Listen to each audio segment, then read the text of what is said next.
বাবা, হিসেব মিলছে না। 3টি নকশি কাঁথা পাওয়া যাচ্ছে না। মানে সবচেয়ে দামি যেগুলো সেগুলোই। আর আর কি? সেই পুরনো মখমলের রোলটাও নেই, যেটা শেলফের একদম নিচে ছিল। ওটা ওটা তো অনেক দিন কেউ ছুঁয়েও দেখেনি। যদি চোর এসেই থাকে তবে সাধারণ চোরের পক্ষে তো সেটা চোখে পড়বার কথা না। এটা সাধারণ চুরি নয় বাবা, এর সাথে জড়িয়ে আছে নিশ্চয়ই আমাদের চেনা জানা ভেতরের কেউ, বা বাইরের কেউ হলেও তাকে ভেতরের খবর দিয়েছে। সবাইকে ডাকো, উঠোনে ডাকো। আমার আদেশ না পাওয়া পর্যন্ত এখন কেউ এই জায়গা ছেড়ে যাবে না। সবাইকে জেরা করতে হবে, ভালো করে জেরা করতে হবে। অনেক টাকা নয় ছয় হয়েছে, আর আমি সহ্য করব না। আর বাড়িতে গিয়ে সবাইকে জেরা করব আমি আজকে। কাউকে ছাড়ব না, কাউকে না। পারমিতা, তুমি গত রাতে কি কোনো অস্বাভাবিক কিছু দেখেছো বা শুনেছো? না বাবা, আমি তো রাতে ঘুম থেকে উঠিনি, আর অন্য দিনের মতো সবকিছু চুপচাপই ছিল। এই গুদামের চাবি তো সব সময় আমার কাছেই থাকে, কিন্তু জানালা দিয়ে বা কারোর সাহায্যে কি কাণ্ডটা ঘটালো কেউ? আমি কি জানি বাবা, আমি কি আর আপনাদের মতো বিষয় সম্পত্তি নিয়ে থাকি? আমি তো শুধু বাড়ির কাজ করি। ভালো, যদি সত্যি কথা বলে থাকো তাহলে তো মঙ্গল, কিন্তু যদি কিছু লুকিয়ে থাকো তাহলে বলবো যে লুকিও না। এটা আমাদের সম্পূর্ণ পরিবারের মান সম্মানের ব্যাপার। তোমাদের এই একটা সিদ্ধান্তে আমাদের পরিবার রক্ষা পাবে। আর না হলে আমার হয়তো একটু সময় লাগবে, কিন্তু খুঁজে আমি ঠিক বের করব। অনেক বছর পর দেখা হলো, তাই না পারমিতা? তুমি কি আমাকে ফাঁসাবে? এখানে কেন এসেছো তুমি? এমনিতেই বাড়ির পরিস্থিতি গন্ডগোল হয়ে আছে, তাই এক্ষুনি এখান থেকে চলে যাও। যাবো যাবো, মনে হচ্ছে সেই পুরনো দিনগুলো ভুলে গেছো। হ্যাঁ, আমরা কতদিন ওই গাছের তলায় বসে কত গল্প করতাম। সেসব কথা এখন বলার কোনো মানে নেই। তুমি আমাকে বাজারে বিক্রি করতে গিয়েছিলে।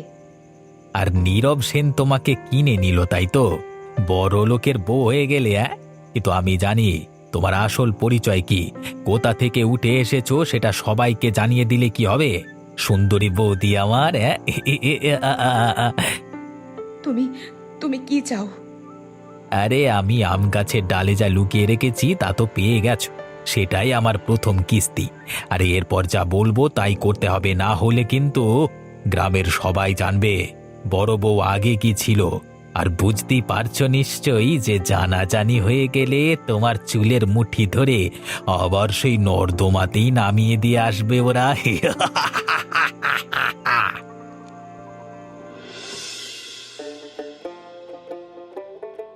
বাবা, কাল তো গুদামে গিয়েছিলেন, নতুন রঙের কাপড়গুলো দেখেছেন? আরে হ্যাঁ হ্যাঁ, দেখেছি। ওই নীল রংটা কি অদ্ভুত সুন্দর হয়েছে না? কেন, তোমার কি আবার ওই রঙের একটা শাড়ি চাই? ছেলেকে কি বলতে হবে? না, আমি সেটা বলছি না। আসলে সত্যিই আপনাদের কাপড়ের কাজের তুলনা এই অঞ্চলে কারোর নেই। কিভাবে রং বানান আমার বড্ড মন চায়, শেখাবেন? রঙের পদ্ধতি? ওটা ওটা তুমি হচ্ছে ঘরের বৌমা, তুমি অত জেনে কি করবে? আর তাছাড়া ওটা ব্যবসার গোপন কথা বৌমা। তুমি সেলাই ভালো করে করো, ওটাই চালিয়ে যাও তুমি। তোমাকে এদিকে মাথা ঘামাতে হবে না। ঠিক বলেছেন বাবা, কিন্তু গোপন জিনিস বলতে বলতে এমন তো অনেক কিছু বাইরে চলে আসে যা জানা প্রয়োজন, অথচ কেউ জানতে পারে না। তুমি কি ইঙ্গিত করছো নন্দিতা? সময় সব বুঝতে পারবেন।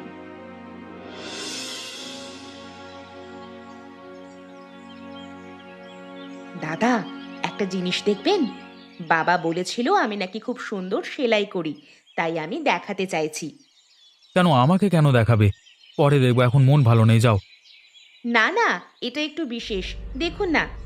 এই যে একটা গুদাম, ভেতরে একজন দাঁড়িয়ে কিভাবে যেন তাকিয়ে আছে, দেখেছেন? খালি দেয়ালের দিকে। সন্দেহজনক মনে হচ্ছে না? এসব কি দেখাচ্ছ তুমি আমাকে? এটা কি? এই জিনিস তুমি কোথায় পেলে? বাবা বলেন আমি তো শিল্পী, আর আমার মাঝরাতে ঘুম আসে না, তাই ছবি আঁকি। যখন যা দেখি এঁকে ফেলি। একেবারে ঠিক আপনার মতো দেখতে হয়েছে, বলুন। তোমার সাহসের সীমা দেখছি দিন দিন পার হয়ে যাচ্ছে। আমি তো যা দেখেছি শুধু সেটুকুই এঁকেছি। এসব ফেলে দাও আর সবকিছু ভুলে যাও, না হলে ভয়ানক পরিণতি হবে।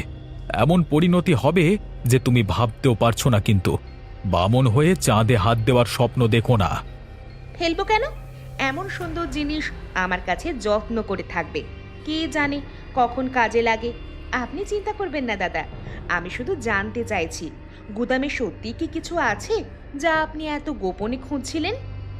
তোমার অত প্রশ্নের দরকার নেই। তোমার যা কাজ সেটাই করো। বড়দের ব্যাপারে নাক গলাতে এসো না।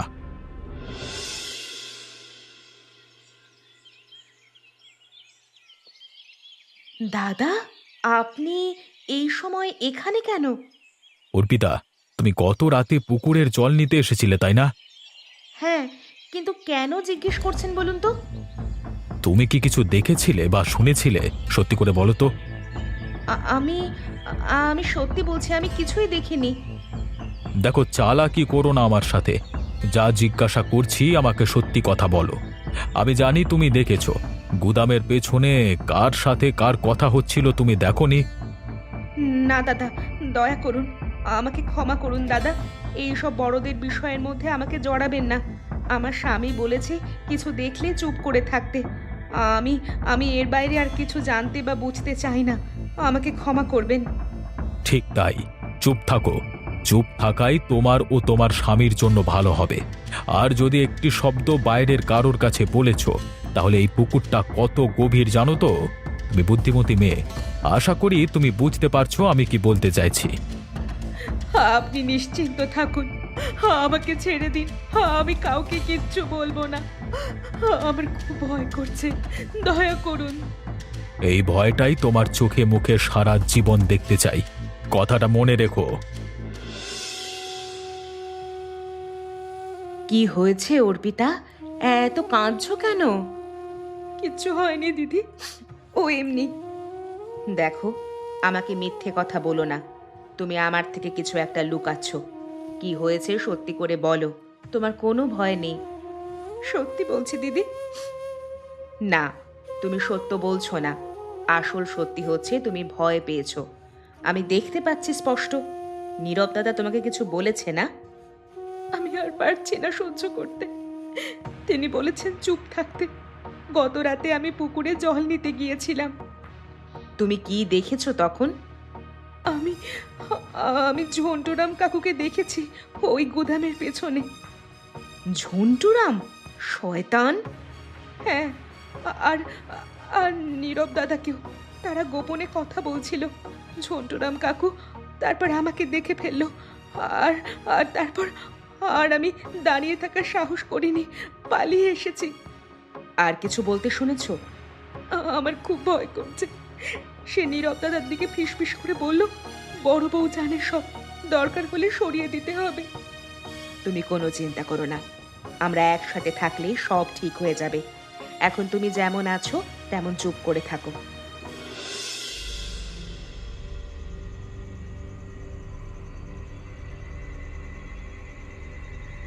তুমি এখানে কেন? একটা কথা বললে কি তুমি বুঝতে পারো না? কেউ দেখে ফেলবে তো। দেখুক না। তুমি যে আমার টাকা নিয়েছো সেটা কি সবাই দেখেছে? হ্যাঁ, সেই টাকা যে করেই হোক ওই টাকা আমি ফেরত দেব। দরকার হলে এখনই নাও, কিন্তু আমাকে এই ঝামেলা থেকে মুক্তি দাও। ফেরত? আরে, যে চুরির মালের তুমি অংশীদার হয়ে পড়েছো সেই টাকা তুমি আমাকে ফেরত দেবে কি করে?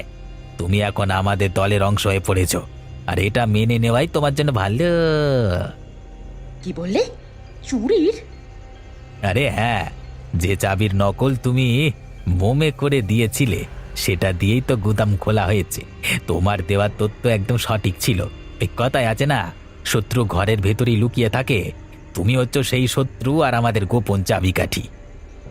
না না, আমি তখন এসব জানতাম না। আমি শুধু শুধু টাকা দরকার ছিল, আর সেজন্যই তোমরা বলেছিলে টাকা দেবে, আর আমি ভালো মনে দিয়েছি। আমি এসব ঝামেলার মধ্যে একদম থাকতে চাই না, আমি পালাতে চাই। সেই রাস্তা যে এখন তোমার বন্ধ হয়ে গেছে, যদি একটা কথাও এদিক ওদিক হয় তাহলে কিন্তু সবাইকে বলে দেব যে এত বড় বাড়ির বউ কল্পনা শহরের প্রেমিকের বাচ্চা পেটে নিয়ে ঘুরছে। হ্যাঁ, তার চরিত্রের ঠিক নেই, স্বামী ছাড়া সে হি হি হি।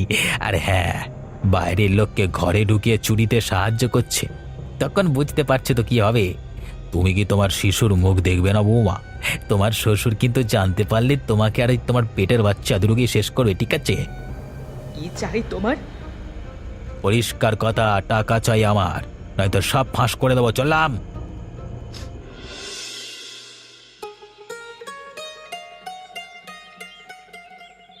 দাদা কি কিছু খুঁজছেন? কিছু হারিয়েছে? আমি কি কিছু সাহায্য করব? না না, একটা পুরনো গাছের শেকড় কাটবো মনে করছিলাম, সেজন্যই কোদালটা নিয়ে ঘুরছি। ওই জায়গায় কাল রাতে তো বিড়ালটা ওখানে কি যেন খুঁড়ছিল, আর তাছাড়া ওখানে তো কোনো গাছের শেকড় নেই। আর কোদাল দিয়ে কি গাছের শেকড় কাটা যায় দাদা? কি বললে? বিড়াল? হ্যাঁ, আমি তো দেখলাম একটা মাটির কলসির মুখ বের হয়েছে। কি? তুমি কি বলছো এসব?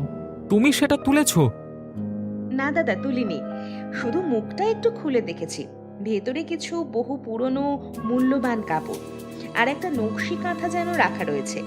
তবে মুখটা বন্ধ করা ছিল শক্ত করে, তো তাই ভালো করে দেখতে পারিনি। কিভাবে বন্ধ ছিল? দড়ি দিয়ে বাঁধা ছিল একটা ঢাকনা ওই হাঁড়িটার মুখে। দড়ি? কিরকম দড়ি? সাধারণ দড়ি নয়, যেন খুব দামি মখমলের দড়ি। দেখো, ফাজলামো করবার একটা সীমা থাকে। তুমি যা দেখেছো হয়তো ভুল দেখেছো, আর না হলে সবকিছু ভুলে যাও।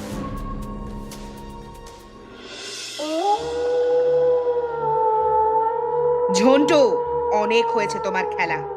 আজ তোমার সব খেলা শেষ করে দেব আমি। আজ আমি তোমাকে শেষ করব, আর না হলে তুমি আমার পিছু করা সারা জীবনের মতো ছেড়ে দেবে। ছাড়বো? কিন্তু তোমার নাম তো এখনো আমার ডায়েরির পাতায় লেখা রয়েছে।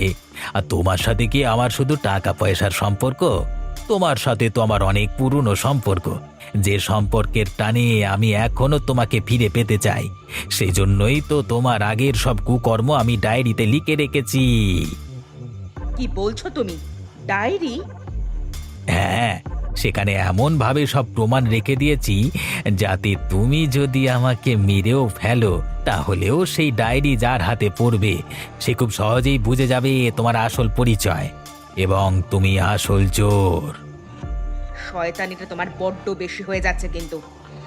এটাকে শয়তানি বলে না পারমিতা, এটাকে বলে তোমার প্রতি আমার ভালোবাসা। হ্যাঁ, তোমাকে ফিরে পাওয়ার জন্য টান। বুঝেছি, তাহলে পুরো ঘটনাটা চুরি। শুধু চুরি না, এটা আমাকে পাওয়ার একটা খেলা। মানুষের জীবন নিয়ে খেলছো তুমি। তুমি একটা শয়তান, তুমি একটা কাপুরুষ। হ্যাঁ, আর তুমি এখনো আমার খেলার একটা গুটি। আমি তোমাকে যেরকম ভাবে চালাবো তুমি সেরকম ভাবেই চলবে, না হলে মরবে তুমি শুধু একা। হ্যাঁ, আমি কিন্তু নয়, কথাটা মনে রেখো পারমিতা রানী।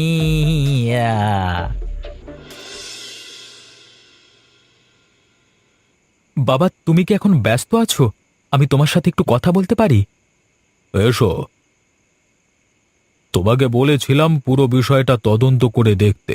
কিছু জানতে পেরেছো? তদন্ত? না বাবা, আমি সত্যটা স্বীকার করতে এসেছি। কি সত্যি? চুরি চুরি আমারই করা উচিত ছিল। কি বলছো কি তুমি? আর এই করা উচিত ছিল মানে? আমি জানি তোমার রোল মখমলের নিচে একটা পুরনো দলিল লোকানো ছিল বহুদিন ধরে। নবাবপুরের শেঠজির সাথে তোমার ঋণের দলিল, যে জমির বিনিময়ে নেওয়া টাকা তুমি কখনো শোধ করতে পারোনি। এত কথা তুমি জানলে কিভাবে? আমি জানতাম, বছরখানেক ধরেই জানতাম। শেঠজির লোকজন চাপ দিচ্ছিল, তারা দলিলটা চাইছিল, না হলে আমাদের সম্মান, আমাদের গুদাম সব নিলামে উঠবে। চুরির দায়ে আদালতে নালিশ, তাই আমি দলিলটা সরিয়ে ফেলেছি। তাহলে নকশি কাঁথা মখমল? সেজন্যই বলছিলাম, আমি চুরি করতে চেয়েছিলাম দলিল, আর বাকি জিনিসগুলো অন্য লোক চুরি করে ফেলেছে। কে সেই চোর? ঝন্টুরাম, তাকে কাজে লাগিয়েছিলাম, সে বাকি জিনিসগুলো নিয়ে ফেলেছে। সত্যি করেই চুরি হয়ে গেছে, আর এই ঘটনা যে ঘটবে আমি কোনোদিন কল্পনাও করতে পারিনি। তুমি আমাকে রক্ষা করতে চেয়েছিলে? হ্যাঁ বাবা, যত যাই হোক আমি তোমার ছেলে, কিন্তু এই পুরনো ঘটনার পরে আমাদের পুরো পরিবারটা সন্দেহের কাঠগড়া এসে দাঁড়িয়েছে। আমাদের পরিবারের ভেতর যে এত ঝামেলা জড়িয়েছিল আমি কোনোদিনও বুঝতে পারিনি এর আগে। ওপরওয়ালার কল্যাণ থাকলে সব একদিন ঠিক হয়ে যাবে।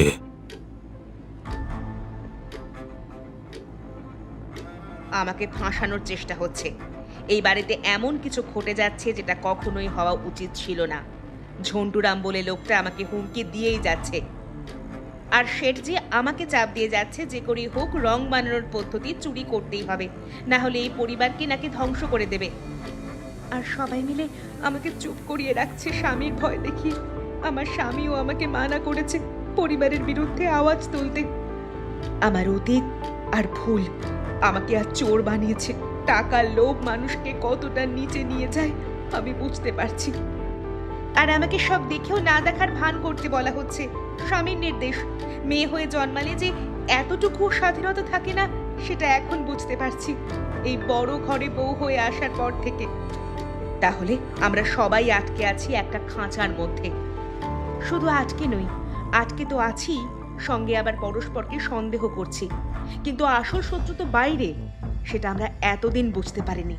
প্রথমে যে খাঁচার সোনার বলে খুব আনন্দ লেগেছিল, এখন সেই খাঁচার কষ্টটা বড্ড বেশি করে অনুভব হচ্ছে। না, শত্রু বাইরে না, শত্রু হচ্ছে ঘরের ভিতরে। তার মানে আসল শত্রু হচ্ছে এই চুপ করিয়ে রাখা, আমাদের সবাইকে ভয় দেখিয়ে দাবিয়ে রাখছে। আর আমরা ভয় পাচ্ছি, সেজন্যই এত কিছু ঘটনা ঘটছে। কিন্তু আমার বাচ্চাকে আর আমাকে মেরে ফেলার হুমকি দিয়েছে ওরা। শুধু ওরা হুমকি দেবে, আর কিচ্ছু করার ক্ষমতা ওদের নেই। কি বলছো কি তুমি? আমাকে তো দড়িতে ঝুলিয়ে দেওয়ার কথাও বলেছে। আমার মনে হচ্ছে অর্পিতা ঠিক বলেছে। আমরা সবাই আলাদা আলাদাভাবে ভয় পাচ্ছি বলে আমাদের কপালে এত দুঃখ। আমরা সবাই এক জায়গায় হয়ে যদি এক মুহূর্তে সত্যিটা জানিয়ে দিই, তাহলে ওই শয়তানগুলো আর পালাবার পথ পাবে না। তাহলে আমরা একসাথে প্রতিবাদ করব, সময় এসেছে। সবাই উপস্থিত? ভালো হয়েছে। যদিও চুরির তদন্ত আমি নিজেই করেছি, গোটা ঘটনা জেনে গেছি আমি। চুরি হয়েছে 3টে নকশি কাঁথা আর একটা রোল মখমল। চুরির উদ্দেশ্য ছিল একটা ঋণের দলিল সরানো। সেই দলিল আমি আজকে সকালে পুড়িয়ে ফেলেছি। শেঠজির ঋণ আমার ছেলে নীরব আমাকে রক্ষা করতে চেয়েছিল, সেটা সে স্বীকার করেছে। কিন্তু আমি ব্যর্থ হয়েছি বাবা। চুরি সত্যি হয়ে গেছে। যাকে বিশ্বাস করে কাজে লাগিয়েছিলাম সে বিশ্বাসঘাতকতা করেছে। চুরি সত্যি হয়েছে, কিন্তু চুরি করবার আগেই এ বাড়িতে অনেকগুলো চুরি হয়ে গেছিল। সেই চুরিগুলো প্রকাশ হয়েছে এই ছোট চুরির মাধ্যমে। আর সেটা হচ্ছে বিশ্বাস, সত্য কথা, শান্তি। ও মায়েরা, তোমরা কি প্রত্যেকে সৎ? আমি আজকে সারা দিন অপেক্ষা করেছি। ভেবেছিলাম কেউ না কেউ সত্যি কথা নিয়ে আমার কাছে আসবে, কিন্তু কেউ আসেনি। বরং তোমরা নিজেরাই নিজেদের মধ্যে কিছুটা কথা আলোচনা করে বুদ্ধি করেছো। বাবা, আমরা খুব ভয়ে ছিলাম, কারণ আমাদের হুমকি দেওয়া হয়েছিল। তবে আমরা সবকিছু খুলে বলার জন্য প্রস্তুত হচ্ছিলাম। চুপ করো পারমিতা, এখন আমার কথা বলবার সময়। তোমাদের বলবার সময় অনেক ছিল, তোমরা কাজে লাগাতে পারোনি। এখন আমি বলবো, তোমরা শুনবে। চুরি শেষ, পুলিশকে আমি জানাবো জিনিসপত্র ফেরত পেয়ে গেছি। কিন্তু আসল জিনিসগুলো কি ফেরত পাবো? তোমাদের মধ্যে যারা গোপনে চিঠি পেয়েছো, ভয় পেয়েছো, হুমকি পেয়েছো, আজকে রাতে সেসব চিঠি এই উঠানের চুলায় পুড়িয়ে ফেলো। বাবা, তুমি কি বলছো? আমি তো কিছু বুঝতে পারছি না। এ বাড়ির প্রত্যেক বউয়েরই আলাদা আলাদা ইতিহাস আছে, কিন্তু অতীতের দিকে যদি আমি তাকাতে যাই তাহলে এই পরিবার আমার ভেঙে যাবে। তাই বর্তমানকে নিয়েই আমাকে বেঁচে থাকতে হবে। তোরাও জানবার চেষ্টা করিস না সত্যটা।